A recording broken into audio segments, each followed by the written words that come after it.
కామంతో కళ్లు మూసుకుపోయి ఇంట్లోని బెడ్రూంలో మస్తు మజా చేస్తూ అక్రమ సంబంధం సాగిస్తున్న కుటుంబ సభ్యులను మందలించిన వివాహిత మహిళ పేరు జనాభా లెక్కల్లో లేకుండా పోయింది.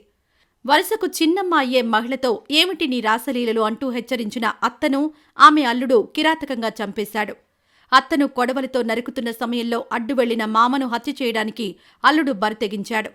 వావి వరసలు మర్చిపోయి ఎవరి స్కెచ్లు వాళ్లవే అంటూ ఇంట్లోనే రాసలీలలు సాగించిన వారిని హెచ్చరించిన పాపానికి వివాహిత మహిళ హత్యకు గురికావడం కలకలం రేపింది.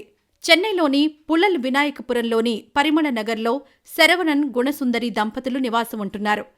శరవణన్ గుణసుందరి దంపతులకు 2 పిల్లలు కూడా ఉన్నారు. శరవణన్ గుణసుందరి దంపతుల బంధువులు వారు నివాసం ఉంటున్న పరిసర ప్రాంతాల్లో చాలామంది దగ్గరి బంధువులు నివాసం ఉంటున్నారు. గుణసుందరి తమ్ముడు లోకు 6 నెలల క్రితం మరణించాడు. సోదరుడు లోకు మరణించడంతో అతని భార్య లిఖిత గుణసుందరి ఇంట్లో ఉంటోంది. గుణసుందరి సొంత అన్న కుమారుడు గణేశన్ అదే వీధి చివరిలో నివాసం ఉంటున్నాడు. కొన్ని నెలల క్రితం గణేశన్ తీరుతో విసిగిపోయిన అతని భార్య అతనికి విడాకులిచ్చి ఆమె పుట్టింటికి వెళ్లిపోయింది. భర్త లోకు చనిపోవడంతో అతని భార్య లిఖిత ఒంటరిగా ఉంటోంది. గణేశన్ భార్య విడాకులిచ్చి ఆమె పుట్టింటికి వెళ్లిపోవడంతో అతను ఒంటరిగా నివాసం ఉంటున్నాడు. గణేశన్ లోకు భార్య లిఖిత దగ్గర బంధువులు కావడంతో ప్రతిరోజు మాట్లాడుకునేవారు. వరుసకు లోకు భార్య లిఖిత గణేష్కు చిన్నమ్మ అవుతుంది. అయితే వావి వరసలు మర్చిపోయిన గణేష్ లోకు భార్య లిఖిత అక్రమ సంబంధం పెట్టుకున్నారు. 2019 డిసెంబర్ నెలలో లోకు చనిపోయాడు. భర్త లోకు చనిపోయి నెల రోజులు కాకముందే అతని భార్య లిఖిత వరుసకు కొడుకయ్యే గణేశన్తో అక్రమ సంబంధం పెట్టుకుంది. 2020 జనవరి నుంచి కొన్ని నెలల పాటు లిఖిత గణేష్ ఇద్దరూ పనిమీద బయటకు వెళ్తున్నామని గుణసుందరి ఆమె భర్త శరవణ్ను నమ్మించి బయటకు వెళ్లి జల్సాలు చేస్తున్నారు. ఎవరికీ ఏ అనుమానం రాకుండా 5 నెలల నుంచి గణేశన్ లిఖిత పిచ్చాపార్టీగా ఎంజాయ్ చేశారు. అయితే గత మే నెలలో లాక్డౌన్ అమల్లోకి రావడంతో వీరు బయట ఎక్కువగా తిరగడానికి అవకాశం లేకుండా పోయింది.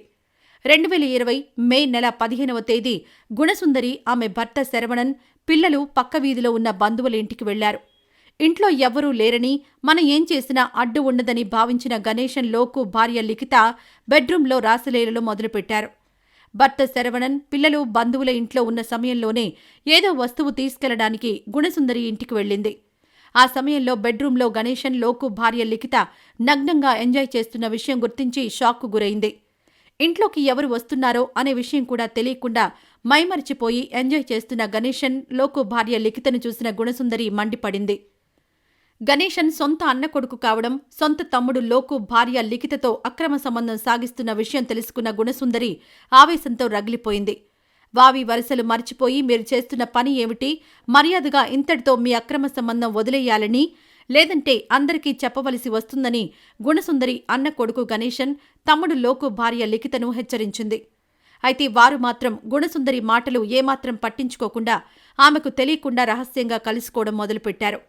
మే నెల 16వ తేదీ మరోసారి అన్న కొడుకు గణేశన్ ఇంటిలోని బెడ్రూంలో తమ్ముడు లోకు భార్య లిఖిత రెడీ హ్యాండెడ్గా గుణసుందరికి చిక్కిపోయారు.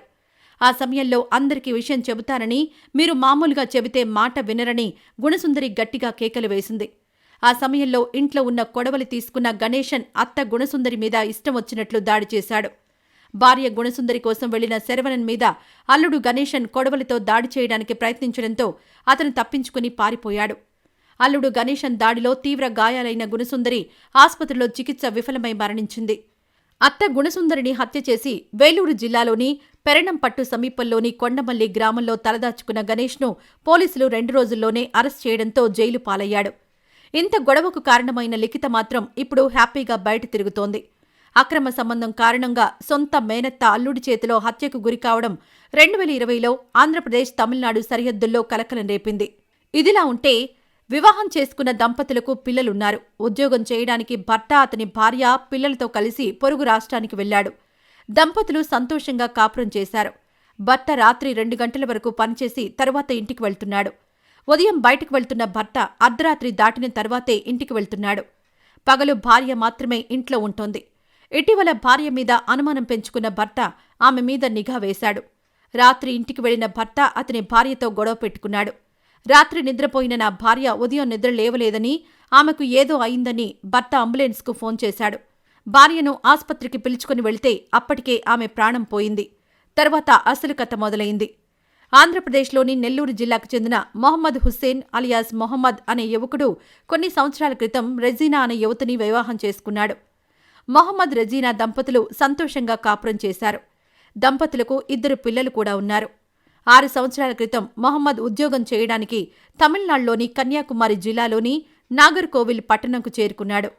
ఉద్యోగం చేయడానికి మొహమ్మద్ అతని భార్య రెజీనా పిల్లలతో కలిసి నాగర్కోవిల్ చేరుకుని పున్నై నగర్లో అద్దె ఇల్లు తీసుకుని అక్కడే నివాసం ఉంటున్నాడు. నాగర్కోవిల్లోని ఓ డాబాలో మొహమ్మద్ పరోటా మాస్టర్గా ఉద్యోగం చేస్తున్నాడు. డాబాలో ఉదయం బయటకు వెళ్తున్న మొహమ్మద్ అర్ధరాత్రి దాటిన తర్వాతే ఇంటికి వెళ్తున్నాడు. అర్ధరాత్రి 2 గంటల వరకు మొహమ్మద్ డాబాలోనే ఉంటున్నాడు.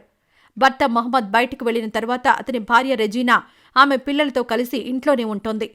కొంతకాలంగా ఇంట్లో ఉంటున్న రెజీనా తీరులో మార్పు వచ్చిందని ఆమె భర్త మొహమ్మద్ అనుమానం పెంచుకున్నాడు. రెజీనా మీద ఆమె భర్త మొహమ్మద్ నిఘా వేశాడు. ప్రియుణ్ణి ఇంటికి పిలిపించుకుంటున్న నా భార్య రెజీనా ఎంజాయ్ చేస్తోందని మొహమ్మద్ రగిలిపోయాడు. రాత్రి 3 గంటల సమయంలో ఇంటికి వెళ్లిన మొహమ్మద్ అతని భార్యతో గొడవ పెట్టుకున్నాడు. ఆ సందర్భంలో ఆత్మహత్య చేసుకుంటానని రెజీనా ఆమె మెడకు టవల్ బిగించి భర్త మొహమ్మద్ను బెదిరించింది. రెజీనా ఆత్మహత్య చేసుకుంటానని బెదిరించడంతో రగిలిపోయిన మొహమ్మద్ నిజంగానే ఆమె మెడకు ఉన్న టవల్ బిగించి భార్యను చంపేశాడు. నిద్రలేచిన పిల్లలతో మొహమ్మద్ ఆడుకున్నాడు. అమ్మ ఎందుకు నిద్ర లేవలేదని పిల్లలు అడగడంతో అమ్మకు జ్వరం వచ్చి నిద్రపోతుందని చెప్పిన మొహమ్మద్ వారితో చాలాసేపు ఆడుకున్నాడు.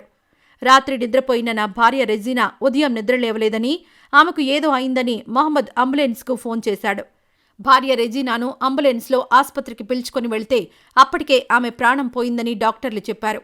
పోలీసులకు అనుమానం వచ్చి మొహమ్మద్ను అదుపులోకి తీసుకుని ప్రశ్నిస్తే అసలు కథ వెలుగు చూసింది.